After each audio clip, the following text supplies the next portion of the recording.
Welcome to the Clipper channel. In today's video, I'll show you how to download and install Netbeans on Windows 10 laptop or desktop computer. At first, just open up any of your browser and on Google, just search for download Netbeans. Then just go to the first link. From here, just click on download. And from here, you need to click on the windows.exe file. And then just click on this link. And your download should start. Just wait for the download to finish. And after the download has been completed, just click on the file. You can minimize your browser. Then just click on yes. And just wait for the installer to open up. Then just click on next. Click on I accept and click on next again. Choose where you want to install the program and click on next again. Click on install. Then just wait patiently, it will install the software for you.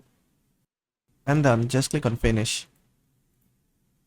Then you can just go to your search and type for Netbeans. And just open up Netbeans from here. And there you go. And that is how to download and install Netbeans on Windows 10 laptop or desktop computer. I hope this video was helpful. If it was, please give it a thumbs up and don't forget to subscribe.